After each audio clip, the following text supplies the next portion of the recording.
Breaking news po tayo mga kababayan, Trillanes at Tito Sen nagkampihan para patalsikin sa pwesto si Alan Peter Cayetano. Pero Cayetano magiging kakampi ang tatlong senador na lilipat nga po sa Brave 13. So narito po ang mga detalye. Magandang araw mga kaibigan. Bigyan natin ng reaction, opinion itong post ang balita ngayon. Title, Madadali sila kay Soto. Ito ang pahayag ni Antonio Trillanes kaugnay sa nagpapatuloy na kontrobersya sa Senado matapos ang tensyon sa pagitan ng Office of the Sergeant at Arms at mga operatiba ng National Bureau of Investigation. Ayon kay Trillanes, ito, pahayag ni Trillanes, pag nakabalik dyan si Soto at inimbestigahan yan, madadali talaga itong si Aplaska at saka si Cayetano. Nauna ring niyang iginiit na dapat umanong matanggal agad sa pwesto si Senate President Alan Peter Cayetano upang hindi umano maapektuhan ang investigasyon. Kailangang matanggal sa pwesto sa lalong madaling panahon si Alan Peter Cayetano para hindi niya ma-whitewash ito.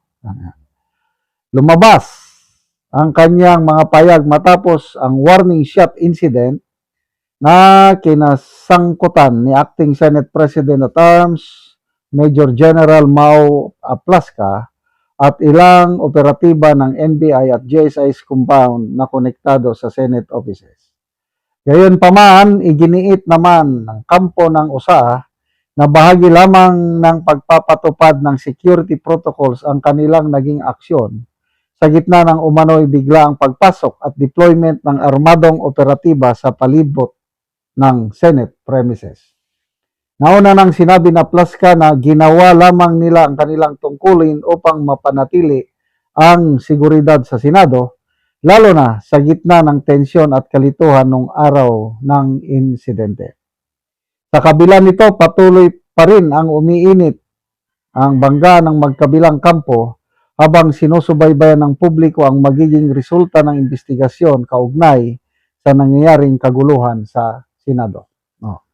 So, ang tanong dyan, papaano ngayon, ex-Senator Trillanes, papaano matanggal si SP Cayetano? Yan ang malaking problema ninyo. So, tignan natin, bukas, anong mangyari? Kasi itong nagdaang linggo, napaka-eventful. Lunes, kudita. Martes, wala masyado. Miyerkules, putukan. Huwebes, tumakas si Bato. O, Biyernes, yan, palitan na, ugong-ugong na ng kudita. So, Lunes. Nasabi nila, subiri ang iuupo nila na bagong Senate President. Kasi si Soto, parang marami nang ayaw sa kanya. Eh, sabi naman ng kabila, 2 o 3 senador ang sasama sa majority sa 13, Brave 13. So kung matuloy yun, adi wala na. It's crying time na talaga dito kay Trillanes. Kasi sobrang napahiya sila. Meaning kung sila, NBI at itong si Trillanes. Akala nila parang maulit nila yung nangyari kay Tatay Digong. Kaya lang, kung si Trillanes man ang in charge sa pag-aresto, kasi nandun siya eh. Kasama niya ang NBI agents. Anong papel niya doon? Wala, di naman siya official sa gobyerno. Private citizen naman siya. Tapos siyang pumapapil. So, ngayon, napalpak sila, kaya tinatawanan siya. Isang retired general, si Brigadier General Orlando Dillon, yung kanyang post. Sabi niya, simple lang. Si Bato, ang mission niya doon is bumoto para magkaroon ng changes sa Senate leadership. Mission accomplished.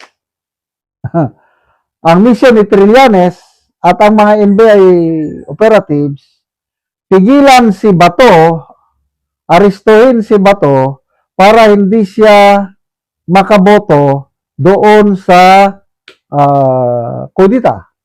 Mission miserably failed, hilariously failed, sabi pa ni General Dillon. Ganun lang yun.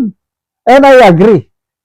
Katawa-tawa itong nangyari kay Trillanes at ang mga NBI. Kaya ngayon, galit na galit sila diyan kay General Aplasca. Kaya lang ako, saludo ako kay General Aplasca. Tama yung ginawa niya na warning shot. Buti ka warning shot. Kung kami pa yon, Army, pag nandun kami sa bundok at nakakita kami ng armado, alam namin, kalaban na yun. Kasi kung nag-operate kami, alam namin kung nasaan yung kalaban. Lalo na nung platoon leader ako, meron akong area of operation. Ako lang ang nandun. Ako lang ang puwersa doon. Kaya pagkita namin na armado, bira kagad. Wala nang warning shot sa amin. Sa kanila, dahil may protocol, nasa urban center, may warning shot. Kaya yung armadong kalalakihan na NBI pala nun, dahil winarningan shot sila, di magpakila mga, we are in NBI operatives, nandito kami para, anong purpose nila na nandun? Eh nung nag-warning shot ang Senate Sergeant at Arms, paputok din sila, ibig sabihin, may ibang balak. Kaya wala akong nakikitang problema sa ginawa ni General Aplasca. Ngayon, pinasuspindi siya ng ombudsman, ay di, sige. Yung CCTV footages sa Senado, sinubpuena ng ombudsman, ayaw ibigay. Yan na. Patigasan na ngayon ng ihi. Tignan natin kung sino ang mas astig. May mga abogado nagsasabi na wala daw kapangyarihan si Boying Rimulya para suspindihin si Sergeant at Arms General Aplasca. Attorney Torion and Attorney Mark Tolentino, nabasa ko yung mga post nila.